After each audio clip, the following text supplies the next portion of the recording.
ఓం శ్రీ కృష్ణ సద్గురు పరబ్రహ్మణే నమః. ఓం సచ్చిదానంద రూపాయ కృష్ణాయ క్లిష్టహారిణే నమో వేదాంత వేద్యాయ గురవే బుద్ధి సాక్షిణే.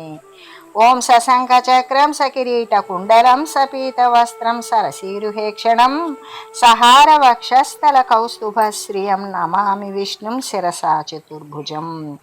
శ్రీ మహాభాగవతము నవమ స్కందము.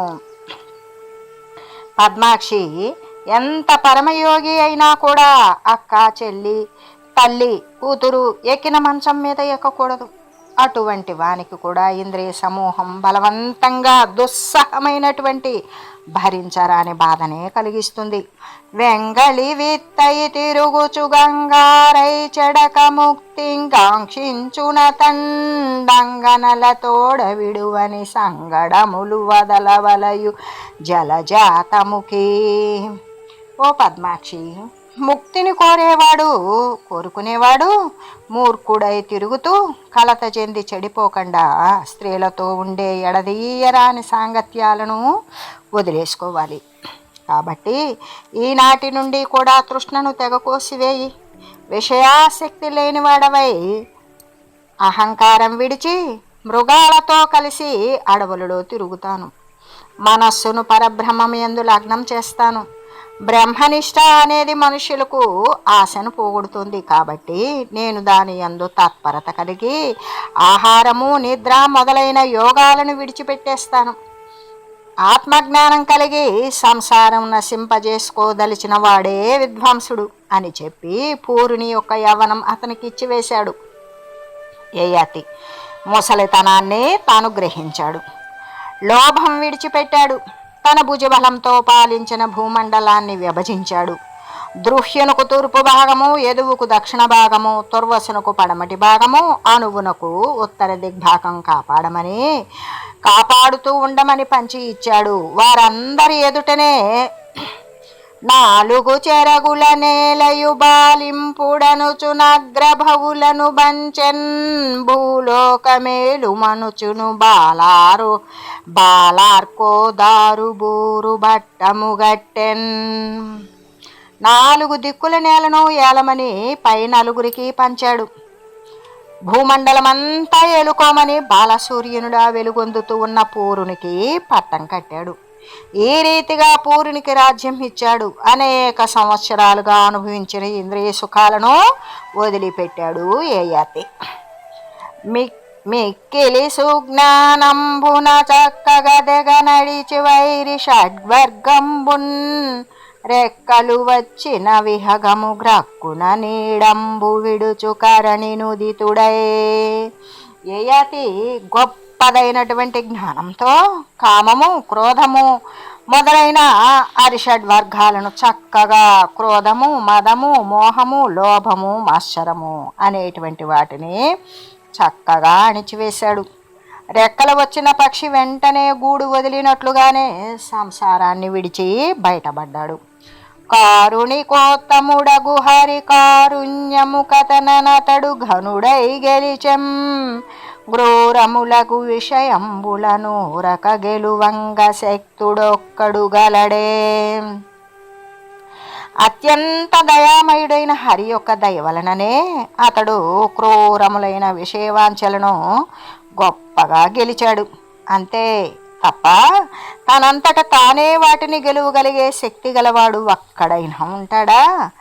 మరియు ఆ యయాతి మహారాజు బంధాలను నిర్మూలించుకున్నాడు. సత్వగుణము, రజోగుణము, తమోగుణము 3 వదిలివేశాడు. నిర్మలమైన పరమము అయిన వాసుదేవుడు అనే బ్రహ్మమునందు సహజంగా భగవద్భక్తులు పొందే ఉత్తమ గతిని పొంది లీనమయ్యాడు. ప్రాణేశుడాడిన పలుకులు నగవులుగా చూడకంతరంగమున నిలిపి పదికులైపోవుచు బాణీయశాలల జల్లగా నుండెడి జనుల ఎట్లా సంసారమున గర్మ సంబంధులై వచ్చి ఆలు బిడ్డలు మగండనుచు గోడియుండుటగాని సంయోగంబు నిత్యంబుగాధీశమాయా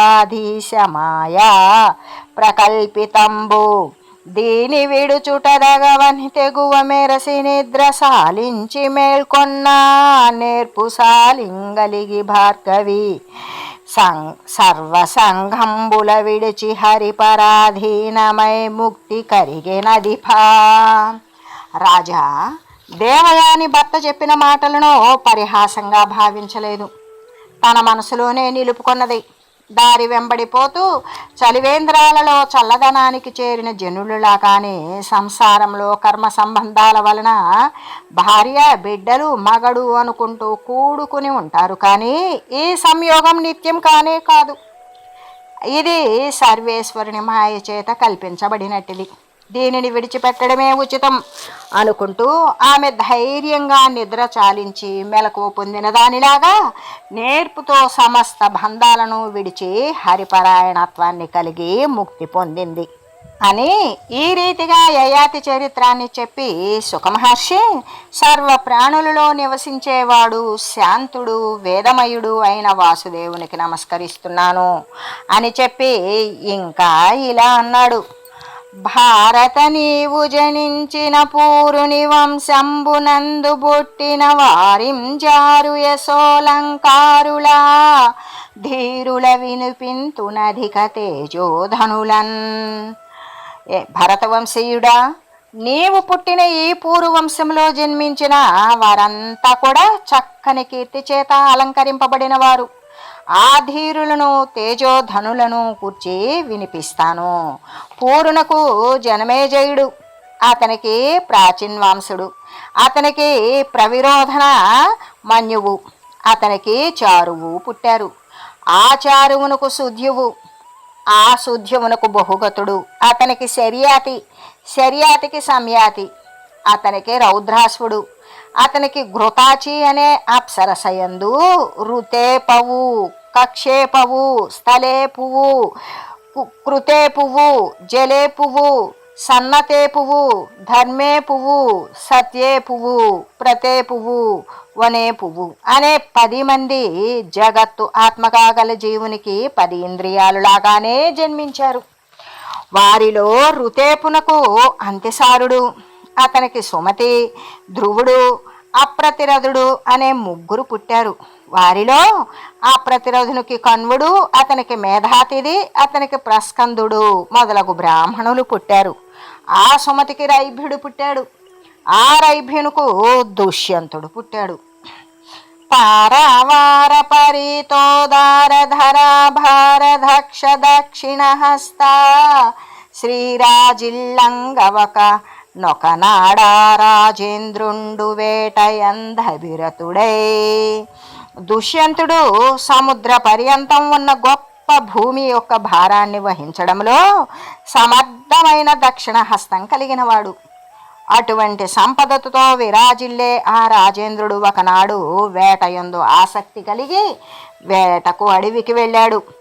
దండక కంఠీరవ భేరుండ శశవ్యాల కోళరోహి శరురువే దండ వ్యాఘ్ర మృగాధన చండ శరభశల్య భల్ల చమరాటవులన్. ఖడ్గమృగాలు, సింహాలు, గండభేరుండాలు, కుందేళ్ళు, పాములు, అడవి పందులు, గొర్రెలు, లేళ్ళు, ఏనుగులు, పులులు, శివంగులు, మీగండ్లు, మెకాలు, ఏదుపందులు, ఎలుగుబంట్లు, తచ్చమరీ మృగాలు మొదలైన వాటితో కూడిన అడవులలో చప్పుడు సేయుచు మృగముల రొప్పుచు నీరములయందు రోయుచు వలలం ద్రిప్పుకొని బడగబోవుచు దప్పక వ్రేయుచును వేట తమకంబొప్పన్.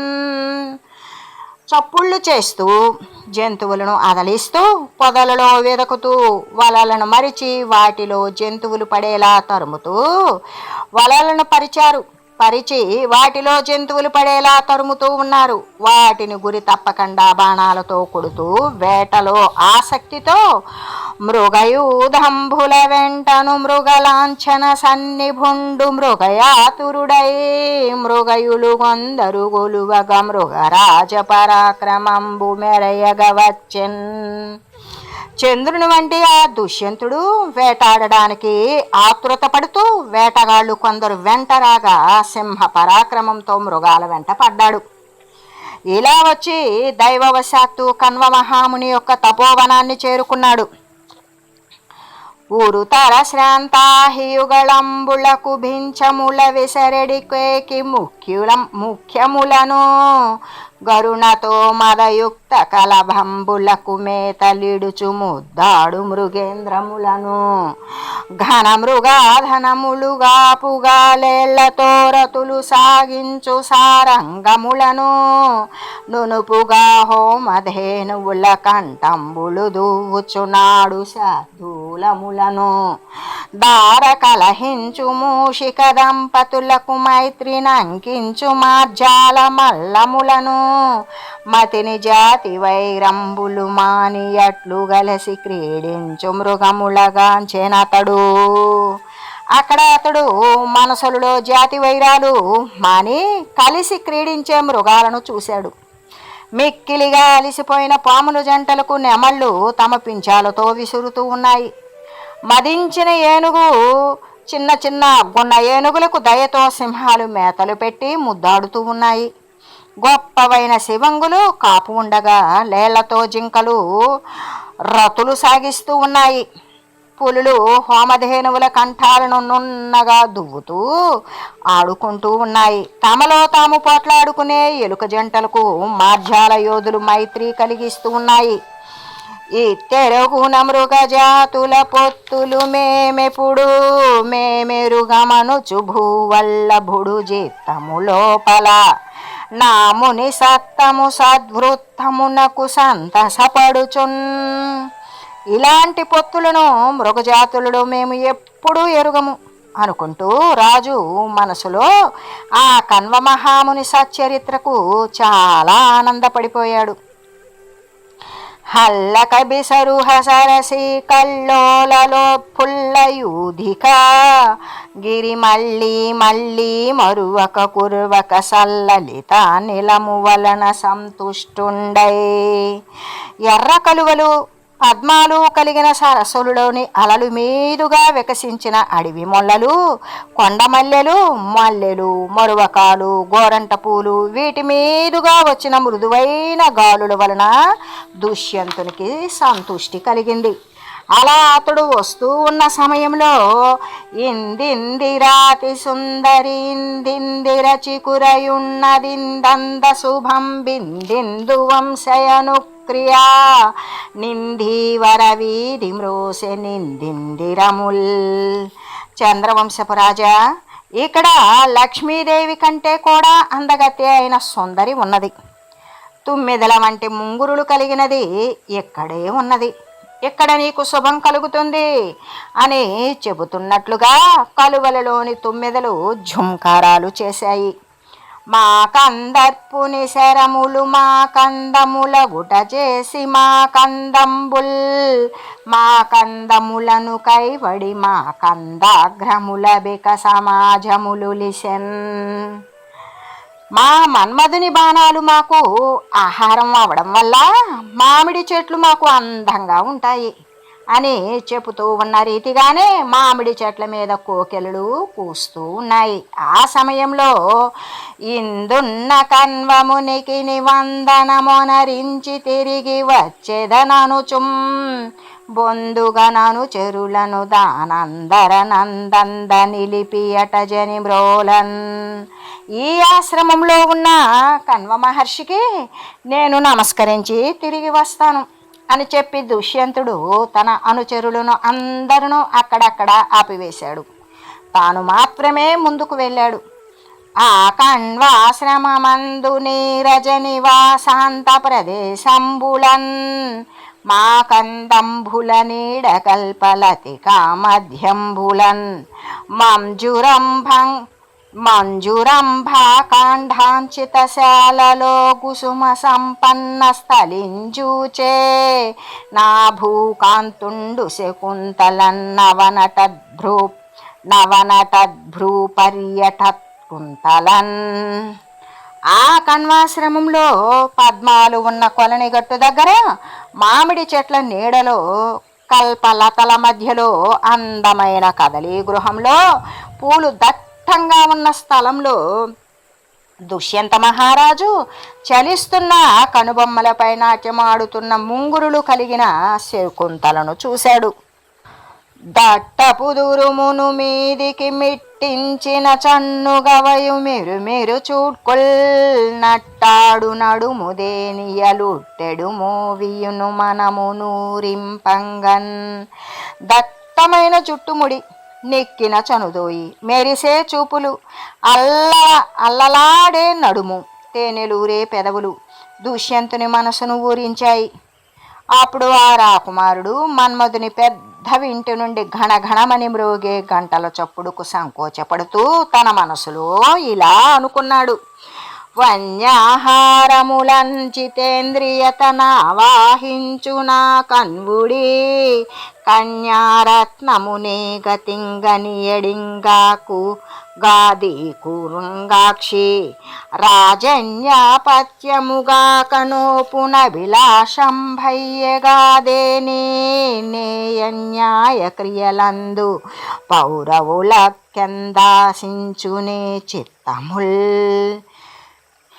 అడవిలోని కందమూలాలు తింటూ ఇంద్రియాలను జయించి బ్రతుకుతూ ఉండే ఈ కణ్వ మహర్షి ఇటువంటి కన్యారత్నాన్ని ఎలా కనగలిగి ఉంటాడు? కాదు, ఈ మృగాక్షి రాజకన్యక అయి ఉంటుంది. నాకు ఆమె యందు కోరిక కలిగినది. అలా కాకపోతే పూర్వవంశస్థులకు మనసు ఎప్పుడైనా అన్యాయాల యందు ఆశపడుతుందా? అడిగిన నృపసూతగానని నొడివెడినో ఇది మనంబు నొవ్వనని విభుడుండు రాజవదన నడుగక తడు మన యొక్క కొంత ప్రొద్దు దడబడజొచ్చెన్. అడిగితే తాను రాజకన్యను కానుంటుందేమో, మనసు నొచ్చుకుంటుంది అని రాజు ఆ చంద్రముఖిని అడుగకుండా సందేహంతో కొంతసేపు తడబాటు పడ్డాడు. అయినా చివరకు తన మనసు నృత్యం వేపే పయనిస్తుందని నిశ్చయించుకొని, మరి అయినా కూడా చివరికి తన మనసు సత్యం వేపే పయనిస్తుందని నిశ్చయించుకొని ఆమెతో ఇలా అన్నాడు: భూపాలక కన్యకవని నీపై చిత్తంబు నాటె నీ వారేరి నీ పేరెవ్వరు నిర్జన భూపర్యటనంబుదగవే పూర్ణేందుముఖి. ఓ చంద్రముఖి, నీవు రాజకన్యకు అని నా చిత్తం నీ యందు లగ్నమైంది. నీ వారెక్కడ ఉన్నారు? నీ పేరేమిటి? నిర్జనమైన ఈ అడవిలో తిరగడం ఉచితమేనా అని అడుగుతూ ఉన్న రాజకుమారుని ముఖం అనే చంద్రబింబంలోని వెన్నెల రసాన్ని కన్నులు అనే చకోరాలతో త్రాగింది. త్రాగుతూ ఆ వనిత మ్రాన్ పడిపోయి అలా ఉండిపోయింది. కంఠే కాలుని చేతం ఘుంటితుడగుటెట్లు మరుడు కుసుమాస్త్రంబుల్ లుంఠించి గుణనినాదము ఠం ఠమ్మన బాలనేసె ఠవఠవగదురున్. మన్మధుడు శివుని చేత శరీరం కోల్పోయాడు అనడం పొసగదు. అప్పుడు మరుడు పూలబాణాలను సంధించాడు, నారి సారించాడు, ఠంకారం చేస్తూ ఠం ఠం అని ఆమె కంపించిపోయేలా చేశాడు. ఆ బాణాలను ఆమె కంపించిపోయేలా వేశాడు మన్మధుడు. ఇలా మన్మధుని వాడి అయిన క్రొత్త పూల బాణాల వేడిమికి ఆమె ఆ యొక్క ఓర్పు కోల్పోయింది, సహనం కోల్పోయి స్వస్థత చెడి సోగ కన్నుల చిన్నది ఇలా అన్నది: అనివార్య ప్రభమున్ను మేనకయు విశ్వామిత్ర భూభర్తయుంగనే రామేణ కదించిపోయి నడవిం గన్వుండు నన్నింతగామనిచన్ సర్వము నామునీంద్రుడెరుగున్ మద్భాగదేయంభునన్ నిను గంటి పిదప కృతార్థనగుచును నేడి వనాంతరంబునన్. వారింప సఖ్యముగాని తేజస్సు కలిగిన మేనక విశ్వామిత్ర మహారాజులు ఇద్దరు పూర్వము నన్ను కన్నారు. ఆ మేనక నన్ను అడవిలో విడిచిపెట్టి వెళ్ళిపోయింది. నా అదృష్టం కొద్దీ కణ్వ మహర్షి నన్ను ఎంత దానిగా పెంచి రక్షించాడు. ఇదంతా ఆ మునీంద్రునికే తెలుసు. ఆ తర్వాత ఈనాడు ఈ అడవి మధ్యలో నిన్ను చూశాను, ధన్యురాలను అయ్యాను. నీ వారము ప్రజలేమును నీ వారము పూజగొనుము నిలువుము నీవున్ నీ వారును మా ఇంటను నీ వారాన్నంబుగొనుడు నేడు నరేంద్ర. రాజా, ప్రజలు మేము మొత్తము నీ వారమే. ఈనాడు మా పూజను స్వీకరించండి. నీవు నీవారు మా ఇంట ఆగండి. నీవు నీవారు అన్నం ఆతిథ్యంగా గ్రహించండి అని ఆమె పలుకగా దుష్యంతుడు మెచ్చుకున్నాడు. ఆమె ఇంగితం తెలుసుకొని ఇలా అన్నాడు: రాజతనయవగుదు రాజీవధళ నేత్ర మాట నిజములోని మాట లేదు. తనకు సదృశుడైన తరుణుని గైకొంట రాజసుతకు దగవు రాజవదన. ఓ పద్మాక్షి, నీవు నిజంగా రాజకన్యకవే. ఈ మాట నిజం, ఇంకొక మాట లేదు. చంద్రముఖి తనకు తగిన యువకుని చేపట్టడం రాజకుమారికి తగినదే అని ఇంకా తీయని స్నేహపూరితమైన మాటలతో ఆమెను అంగీకరింపచేశాడు. చేసి బంధురయసుడు జగన్నుత సంధుడు దుష్యంతుడు చిత సమయజ్ఞుండై గంధగ జగమనప్పుడు గాంధర్వ విధిన్ వరించె గహనాంతమునన్. మిక్కిలి కీర్తిమంతుడు, లోకంలో పొగట్టకెక్కిన సత్యసంధుడు అయిన దుష్యంతుడు తగిన సమయాన్ని గుర్తించాడు. ఆ అడవి మధ్యలో అప్పుడు ఆమెను గాంధర్వ విధితో వివాహం చేసుకున్నాడు. భరతుని చరిత్రము. ఈ రీతిగా అమోఘమైన బలం కలిగిన ఆ రాజకుమారుడు రాజర్షి కూతురైన శకుంతలకు గర్భం నిలిపి మరునాడు తన నగరానికి వెళ్ళిపోయాడు. ఆమె కూడా కొంతకాలానికి కొడుకును కన్నది. కన్వ మహాముని ఆ రాకుమారునికి జాత కర్మాది సంస్కారాలు అన్నీ నిర్వర్తించాడు. ఆ పిల్లవాడు కూడా రోజు రోజుకి బాలచంద్రుడిలా ఎదుగుతూ ఉన్నాడు.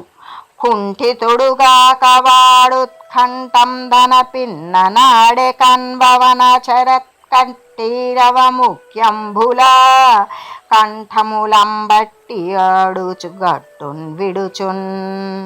అతడు ఏమాత్రము భయపడకుండా తన చిన్నతనంలోనే వేడుకగా కణ్వుని ఆశ్రమంలో తిరిగే సింహాలను మెడపట్టుకొని కదలనీయకుండా కట్టివేస్తూ విడిచిపెడుతూ ఆడుకుంటూ ఉండేవాడు.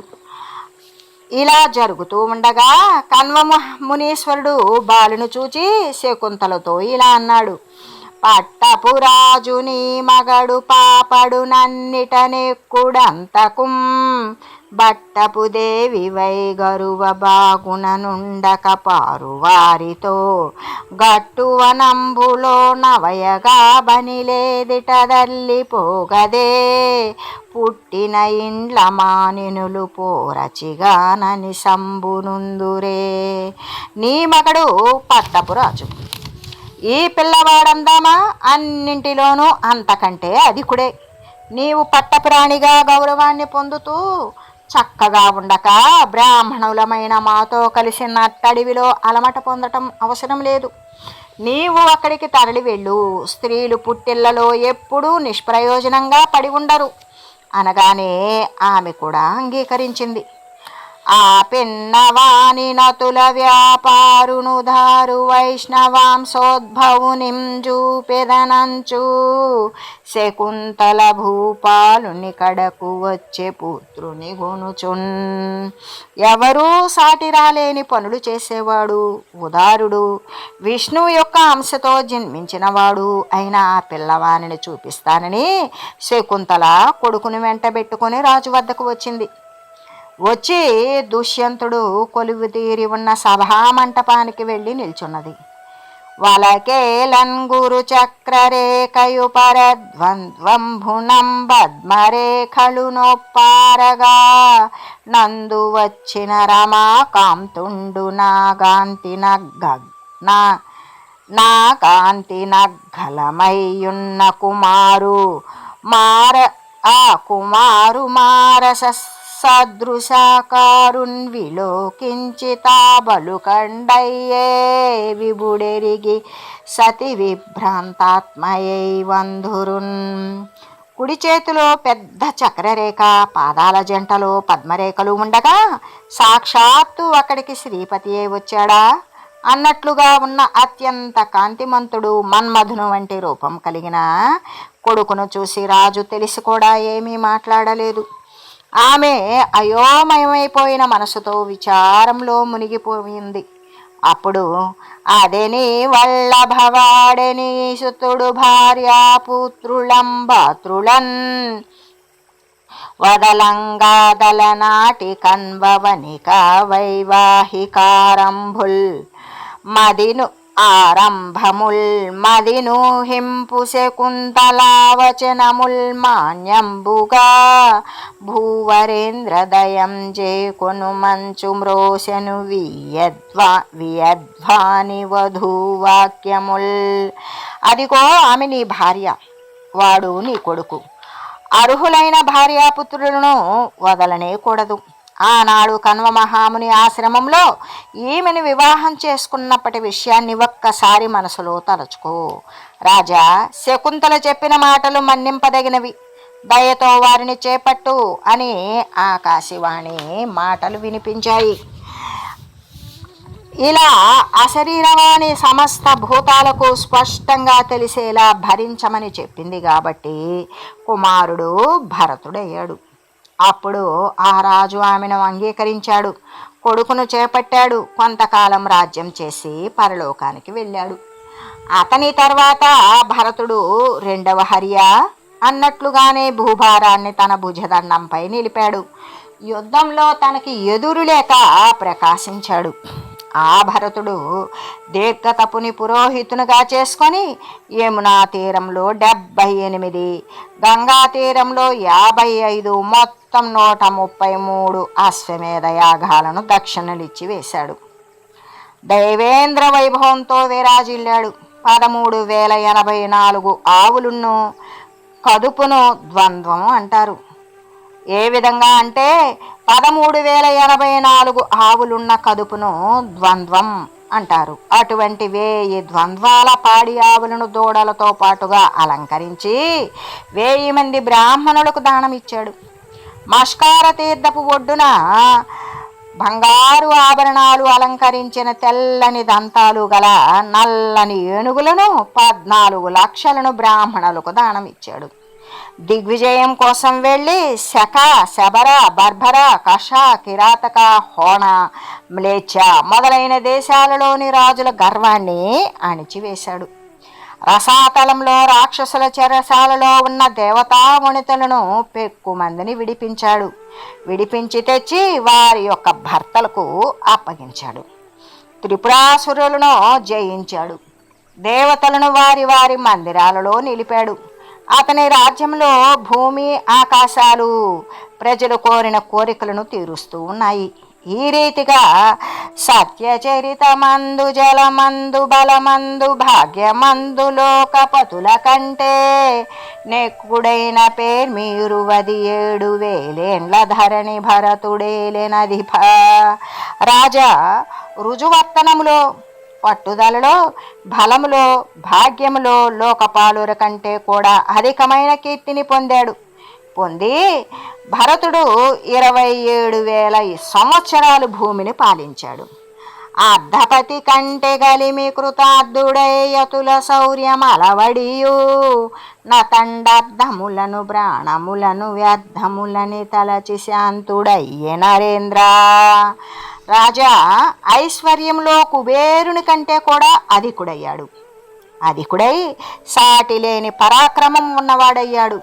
అంత పరాక్రమం ఉండి కూడా అతడు సంపదలను, ప్రాణాలను కూడా నిరర్ధకాలే అని తలచి కోరికలు లేనివాడే అయ్యాడు అని తెలియజేస్తూ సుఖమహర్షి ఈ విధంగా పరీక్షిత్ మహారాజుకు తెలియజేస్తూ, ఓం మంగళం శ్రీ కురుక్షేత్ర రణక్షోణి విహారిణే పార్థసారథి రూపాయ గీతాచార్యాయ మంగళం.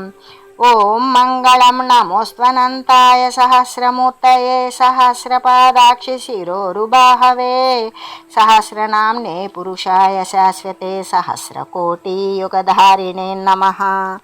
ఓం శ్రీమతే నారాయణాయ నమః. శ్రీమన్నారాయణ చరణౌ శరణం ప్రపద్యే. హరి ఓం తత్సత్.